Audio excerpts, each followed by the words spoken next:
Before the soul of the Lord there passed in review all the future sufferings of his apostles, disciples, and friends, and the small number of the primitive church. As her numbers increased, he saw heresies and schisms entering her fold, and the sin of Adam repeated by pride and disobedience in all forms of vanity and delusive self-righteousness. The tepidity, the malice, the wickedness of innumerable Christians. The manifold lies, the deceptive subtlety of all proud teachers. The sacrilegious crimes of all wicked priests with their frightful consequences. The abomination of desolation in the kingdom of God upon earth, in the sanctuary of the thankless human race whom, amid inexpressible sufferings, he was about to redeem with his blood and his life.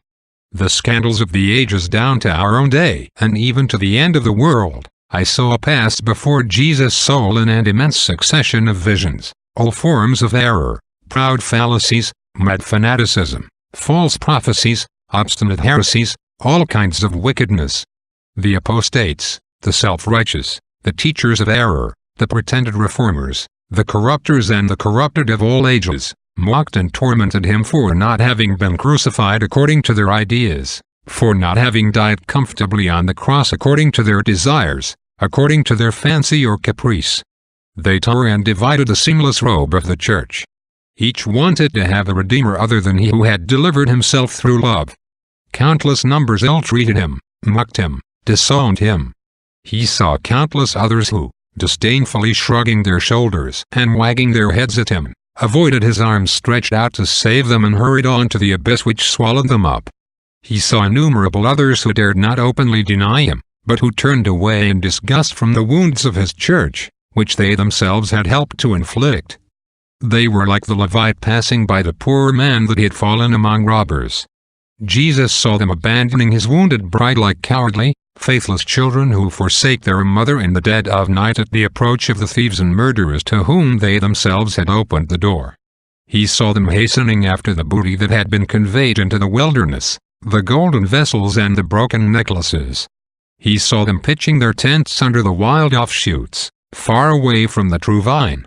He saw them like wandering sheep becoming the prey of wolves, and led into unwholesome pasturage by base hirelings, instead of going into the sheepfold of the Good Shepherd who gave his life for his sheep. He saw them straying homeless, willfully closing their eyes to his city placed high upon a mountain, and which could not remain hid. He saw them scattered in the desert, driven hither and thither by changing winds among the sand drifts. But they would not see the house of his bride, the church, built upon a rock, with which he had promised to abide till the end of time, and against which the gates of hell shall never prevail. They would not enter through the narrow gate, because they were not willing to bend their neck. He saw them following leaders who would conduct them anywhere and everywhere, but not to the true door. They built upon the sand perishable huts of all kinds, without altar or sacrifice, the roofs surmounted by weathercocks, according to which their doctrines were ever changing. Consequently they were ever in opposition to one another, they understood not one another, they had no fixed state. He saw them, time and again, pulling down their huts and hurling the fragments against the cornerstone of the church, which, however, stood unshaken. He saw many among them, although darkness reigned in their dwellings, neglecting to go to the light that was placed on the candlestick in the house of the bride. They wandered with closed eyes around the enclosed gardens of the church by whose perfumes alone they still lived. They stretched out their arms after shadowy forms and followed wandering stars that guided them to wells without water. When on the very brink of the precipice, they heeded not the voice of the bride calling them and, though dying with hunger, proudly and pityingly derided the servants and messengers sent to invite them to the marriage feast. They would not enter the garden, for they feared the thorns of the hedge. The Lord saw them hungering and thirsting, but without wheat or wine. They were intoxicated with self-esteem and blinded by their own lights, wherefore they persisted in declaring that the church of the Word made flesh is invisible. Jesus beheld all, grieved over all, and longed to suffer for all, even for those that do not see him, that do not carry their cross after him in his bride, to whom he gives himself in the most holy sacrament. In his city built upon a mountain, and which cannot remain hidden, in his church founded upon a rock and against which the gates of hell cannot prevail. All these innumerable visions upon the ingratitude of men and their abuse of the atoning death of my heavenly bridegroom I saw passing before the agonized soul of the Lord, sometimes in changing pictures, and again in painful reproductions of the same. I saw Satan under many frightful forms, dragging away and strangling under the eyes of the Lord, men redeemed by his blood. Yes, even those anointed by his sacrament. Jesus beheld with bitter anguish all the ingratitude, the corruption of Christendom past, present, and future. While these visions were passing before him, the voice of the tempter of his humanity was constantly heard whispering, "See, canst thou undergo such sufferings in the sight of such ingratitude?" These words, added to the mockery and the abominations that he beheld in the rapidly changing visions, pressed with such violence upon him that his most sacred humanity was crushed under a weight of unspeakable agony. Christ, the Son of Man, writhed in anguish and wrung his hands.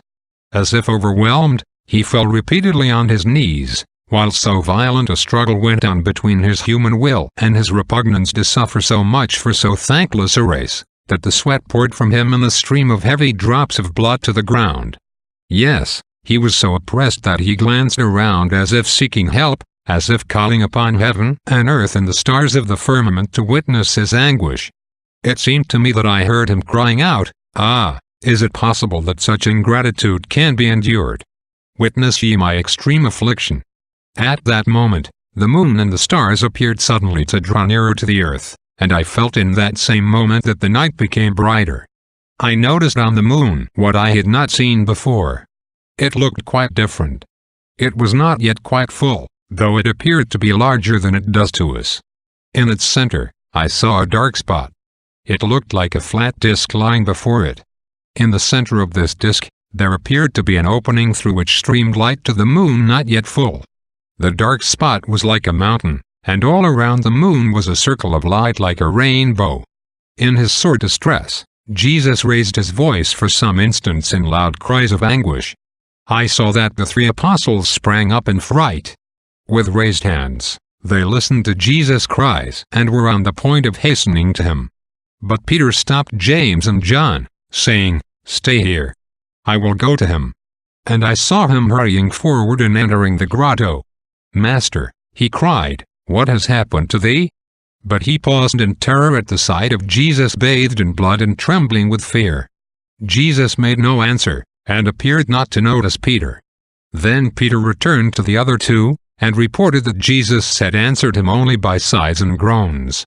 This news increased the sorrow and anxiety of the apostles. They covered their heads and sat weeping and praying with many tears. I turned again to my heavenly bridegroom in his bitter agony.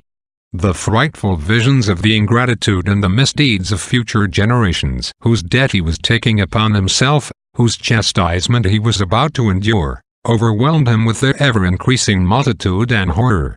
His struggle against the repugnance of his human nature for suffering continued, and several times I heard him cry out, "Father, is it possible to endure all this? O Father, if this chalice cannot pass from me, may thy will be done." Among this throng of apparitions typical of the outrages offered to divine mercy, I saw Satan under various abominable forms, each bearing reference to the species of guilt then exhibited. Sometimes he appeared as a great black figure in human shape, and again as a tiger, a fox, a wolf, a dragon, a serpent. Not that he really took any of these forms, but he displayed the chief characteristics of their nature joined to other hideous appearances.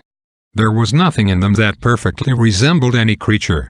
They were symbols of discord, of abomination, of contradiction, of horror, of sin. In a word, they were diabolical shapes.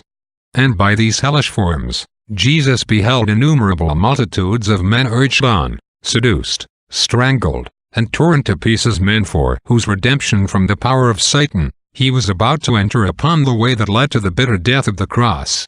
At first I saw the serpent but seldom, but toward the last I beheld it in gigantic form, a crown upon its head. With terrible might and leading after it immense legions of human beings from every condition of life and of every race, it prepared to attack Jesus. Armed with all kinds of engines and destructive weapons, they struggled for some moments among themselves, and then with frightful fury turned the attack upon Jesus. It was an awful spectacle.